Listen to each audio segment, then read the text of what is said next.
Hi Zoomers, my name is Rich Del Basio. You've seen some of my videos, I'm sure. Thank you for your views and your comments. I always appreciate it. Thought I would pay it back a little bit and show a couple of exercises that I've been using to work on my down up, down up, down up alternate picking game. I think these really have been helping me with some of the speed stuff I'm doing. I'm still sloppy as hell, trying to, clean it up, as we all are. But I thought I would share these two for Tips and Tricks Tuesday and see what you guys think. See if this is something that you might want to work into your practice routine or not. So what I'm going to do is I'm going to play these two exercises kind of up and down through the pattern, and then I'll zoom in and show you what I'm doing. Don't have all the fancy cameras and ability to edit video as some of the others here, so I'm just kind of winging it. So let me see if I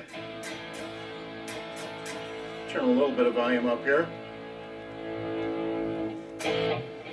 Okay, so here's the first exercise, which I consider to be the hardest of the two.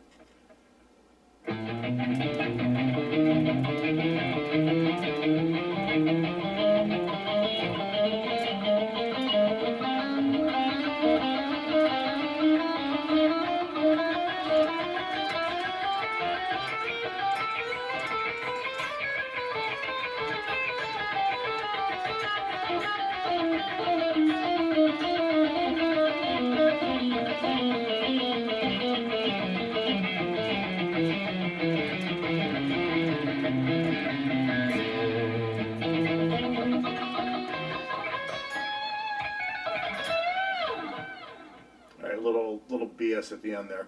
And here's the second exercise that I work on quite a bit lately.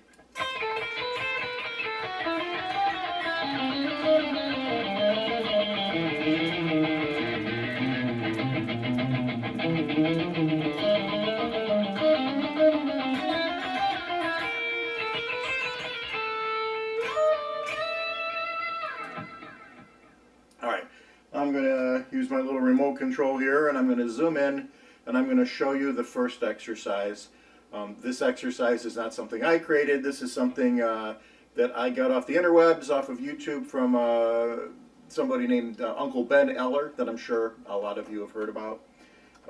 He has a great channel, but I'm not trying to promote his channel. I'm just showing some tips that I picked up from Ben. So basically, this first exercise is based off the chromatic scale that a lot of us play, the 1, 2.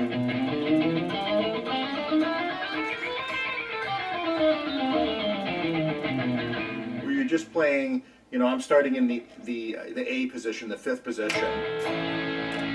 And I'm just going 1, 2, 3, 4, 1, 2, 3, 4, and the next string, and so on, so on and so forth. We've all learned that, and what that exercise is good at is, when I pick, I generally tend to use downward pick slanting. So I'm going down, up, and then down for the next string, because the last 4 I'm going down, up, which gets my pick up out of the strings, and then I can attack the 5th string, the A string, and go down, up, down.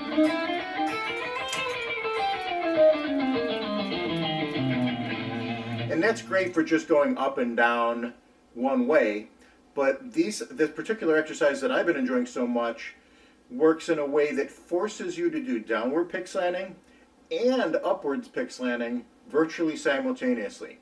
So what I'm doing is I'm doing the first 4 on the low E string, the 5th, 6th, 7th, and 8th fret, and then I'm using my index finger on the A string on the 5th fret, and then I'm going the 2nd, 3rd, and 4th finger again on the low E string. So I'm going 1, 2, 3, 4, 1, 2, 3, 4, and then I'm going 1, 2, which is the 5th fret and the 6th fret on the A string, and then 3, 4 on the E string, and then 1, 2, 3, which is the 5th, 6th, and 7th frets on the A string, and then 1 on the low E string on the 5th, 6th, and 8th fret, and then of course 1, 2, 3, 4 to complete the routine, and that's basically the entire lick. It's 1.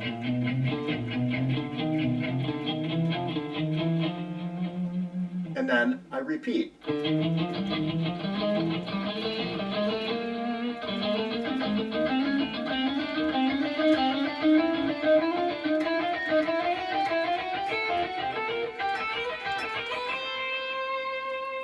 Now, what's the key about this particular lick, and what is most helpful to me, is the particular lick, you cannot just down pick the whole thing. There are times in the lick that you have to alternate pick. You have to up pick or upward pick slant to make it cleanly through. If you try to down pick everything, you're going to find that you're tripped up. And so those times that you feel like you're tripped up, tilt the pickward. So the pick slant, instead of down, in my case is what I prefer to do, I have it so the pick slant is up.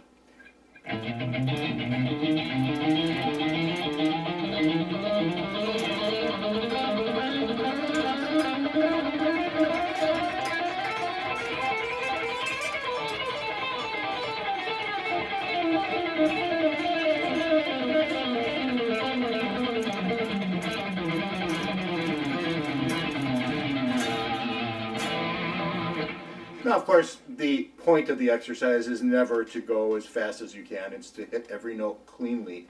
And this is something that is a brain twister. When I first started doing this, it was very, very difficult because of that 1, 2, 3, 4, 1 on the next string, 2, 3, 4 on the first string, and then 1, 2, and then 1, 2 on the first string, and 1, 2, 3 on the second string, and then 1, and it was a tongue twister. And then, of course, going backwards, it's 4, 3, 2, 1.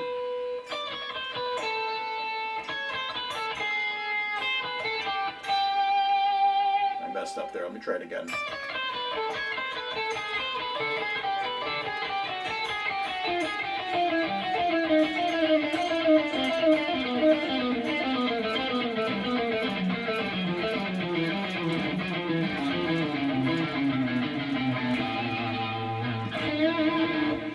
And so when the pick slanting part of it, it's if you try this exercise and you feel yourself tripping up, those are the points that you have to concern yourself with the pick slant. Just think about that, and it's very subtle. I mean, I'm not making I'm not going way down this way and then way up this way. It's just a very subtle rotation. I wind up rotating from the wrist a little bit. Sometimes I even rotate from the thumb. I don't seem to have a good rhyme or reason to it because it's a skill that I'm still developing. So that's the first one. The second one, I know this video is getting a little bit long. The second one helps with finger independence. It's I got it from Robert Baker, who got it from Steve Vai, from one of Steve Vai's 50-hour workouts, and it's a particular exercise that I enjoy, that I find useful. This one starts, again, it's the same in this A position, or the 5th fret, but I started out on the high E string, and basically I'm going, that's basically the sound of the exercise. So I'm going the high note, and then walking up chromatically, and then down chromatically.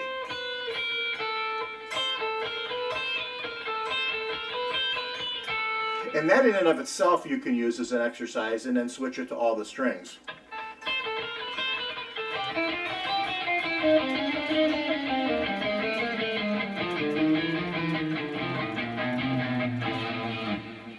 But the exercise that I use is I do the first, that first,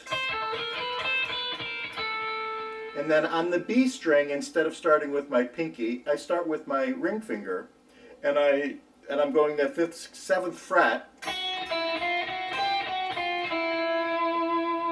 and then on the G string I'm starting with my middle finger, and then on the D string I'm basically repeating the A string, and then on the A string.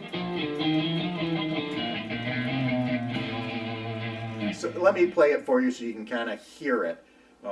And once you kind of hear the pattern, you may be able to understand it.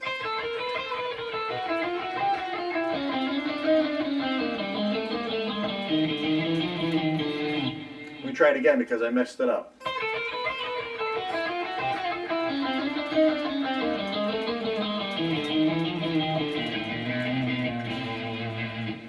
And then I do the same thing going up, but basically backwards. So I'm starting the 4 on the low E string, and I'm going 3, 2,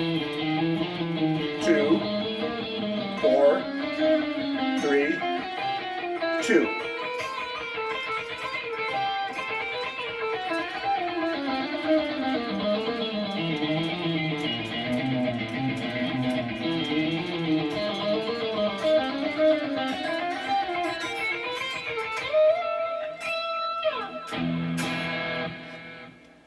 One quick variable before I let you go for the first exercise, and this really is difficult. So I'm starting here though.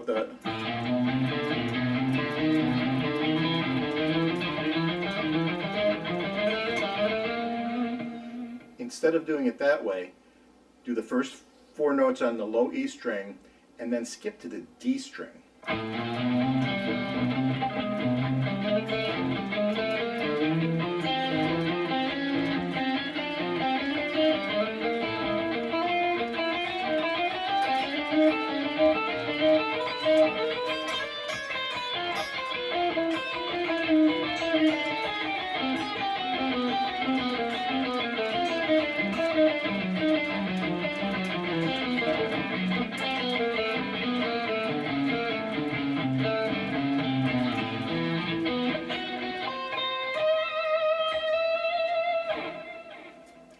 So that's my lesson. I hope you enjoyed it. If you have any questions, leave it in the comments below and see what I can do. Thanks a lot, Zoomers. Rock on!